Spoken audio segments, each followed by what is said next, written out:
নতুন একটা ট্রিক নিয়ে তোমাদের সামনে এলাম, সেটা কি এক্স ইকুয়াল টু 2 + √3 হলে এক্স কিউব প্লাস 1/x³ সমান কত হবে, এটা আমরা বের করতে হবে। তাহলে এটা বের করার জন্য আমরা এক্স সমান কত বলে দিয়েছি এখানে 2 + √3। তাহলে এখান থেকে 1/xটা আগে বের করবো। তাহলে 1/x বের করলে কি হবে 1/2 + √3। এবার এখানে যদি প্লাস থাকে তাহলে উপরে মাইনাস, সেম সংখ্যাটায় মাইনাস দেবো, আর যদি এখানে মাইনাস থাকতো তাহলে উপরে প্লাস লিখতাম। তাহলে এটা লিখলাম। এবার এটার স্কোয়ার করে মানে 2 এর স্কোয়ার করে এখানে বসাবো 4, আর √3 স্কোয়ার করলে সেই রুটটা উঠে যায়, তাহলে 3 হয়ে যায়। 3 করে এদের আমরা ডিফারেন্স বের করবো। তাহলে এখান থেকে এই ভ্যালুটা কত হয়ে যাবে 2 - √3/1 মানে 2 - √3, কোনো সংখ্যাকে 1 দিয়ে ভাগ করলে সেটাই হবে।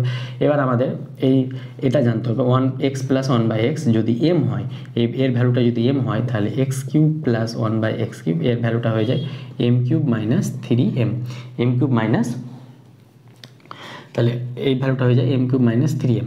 এবার আমাদের x + 1/x এটা বের করবো। তাহলে x এর ভ্যালু কত, x এর ভ্যালু হচ্ছিল 2 + √3, আর 1/x এর ভ্যালু কত পেয়েছি 2 - √3। তাহলে এই দুটো অ্যাড করলে কত পাবো, এই দুটো অ্যাড করলে 4 পাবো। তাহলে এখানে যদি 4 বসাই তার মানে m এর ভ্যালুটা কত, m এর ভ্যালু 4। তাহলে x³ + 1/x³ এটা যদি বের করি তাহলে m এর কিউব, 4 এর কিউব কত 4 4 × 16 64 - 3 × 4 12। তাহলে এটা হয়ে যাবে 2, 6 থেকে একবার দিলে 5, তাহলে 52 আমাদের অ্যান্সার হয়ে যাবে। আশা করি ভিডিওটি ভালো লেগেছে। ট্রিকটা ভালো লাগলে অবশ্যই লাইক করবে। Thank you.